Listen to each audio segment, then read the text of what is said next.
Hi everyone, and welcome back to Cooking in Pink Boots. And today I'm going to show you how I make my easy and delicious Birria tacos. Now, we all know there are thousands and thousands of recipes out there just flooding the internet on how to make great tasting, authentically made beef birria tacos. As a matter of fact, I have a few of my own using dried chilies and, let's call it like it is, expensive cuts of beef like oxtail and beef short ribs. But what if there was a way to get that great, authentic taste while cutting back the cost and work time spent in the kitchen? And if you've made birria the traditional way, you know what I'm talking about. There's no way, right? Well, make way, because I'm here to show you how it's done. Now remember, in no way whatsoever is this an authentic style recipe, but I'm telling you now, no one will have to know. Starting with my meat of choice, and I choose to save a few bucks by using 2 pounds of beef shank and 2 pounds of chuck roast. And here's a little secret, it'll taste just as good. Now, they are both fatty cuts, but we want that, not only for flavor, but for the actual fat that after being rendered will be used to toast and flavor our tortillas. All right, let's move on. I'm going to be using my favorite enchilada sauce. It was a bit under $2, but makes this dish work perfectly. Trust me, all right, I've used it in my man enchiladas. Remember that video? And it adds so much flavor. Now, yes, we're supposed to soak chilies and remove seeds, yada yada, but I'm going to take a different, much easier and affordable route. And I'm adding chipotle peppers and adobo sauce. Now, be careful with these guys. They can be pretty spicy. Moving on to 1 can of tomato sauce. Now, if you can find the one with basil, garlic, and oregano, even better. Now, for our seasonings and spices, you'll be needing salt and black pepper measured to your taste. Remember, you can always add but cannot take out, so start off gently, then re-season at the end. Moving on to 1 tablespoon of chili powder, 1 tablespoon of oregano, a tablespoon and a half of paprika, 1 tablespoon of garlic powder, 1 tablespoon of onion powder, a half a tablespoon of ground cumin, 1 teaspoon of dried thyme, and 2 bay leaves. And we'll also be using 1 3/4 cup of beef broth, 1 yellow onion, and 5 cloves of garlic. And because we will not be using a blender, go ahead and chop that up really finely. And for our garnishes, about a tablespoon of chopped parsley and cilantro, green onions and red onions, and a tablespoon of lime juice. Now, here's the only rule with the garnishes for our consommé, which is our broth dipping sauce. And those rules are, if you like it, add it. If you don't, well then don't, and that's it. Now, here I have some masa to make my tortillas for my tacos. But what if I didn't have that time to spare because I had a 5-year-old that wouldn't stop screaming for me while her dad was only 2 feet away from her? Yes, what if, right?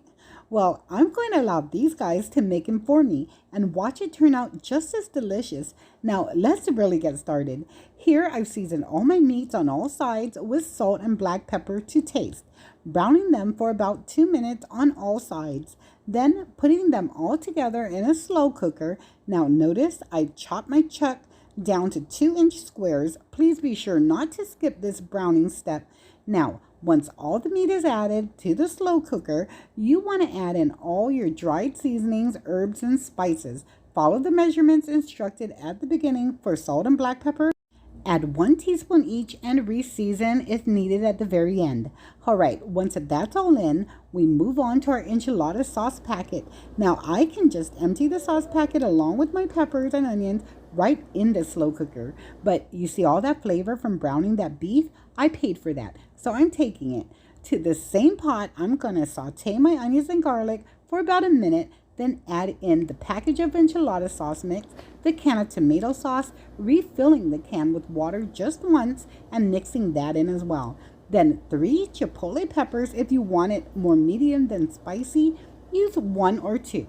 Now, heat that all together for about a minute, then add it directly into the slow cooker with all your seasoned beef. And pour in your beef broth measured at 1 3/4 cup. Now set that on high and allow it to cook for 5.5 to 6 hours or till fall off the bone tender. Now you're going to see all that oil at the top. Please do not discard that. Go in there with a large spoon or ladle and skim off as much of that as you can. That's not just fat, that's flavor. You'll see. Now, here is where easy can't get any easier. The shredding. Look at that. It practically shreds itself. Now, I'm going to discard the bones and most of the fat.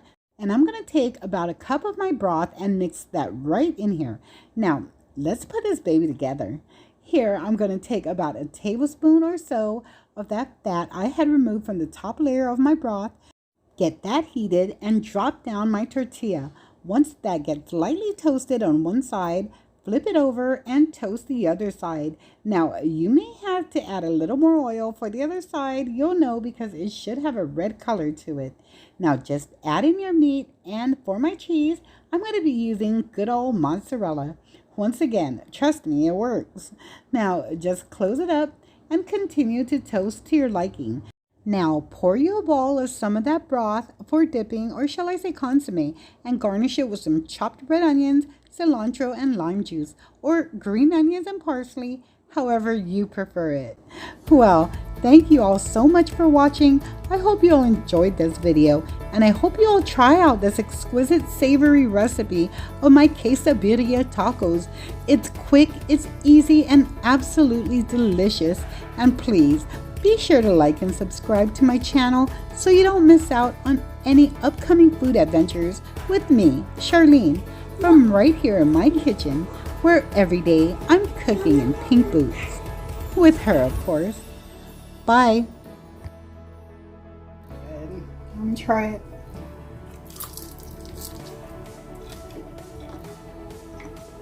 Oh my goodness. Wow, that's good.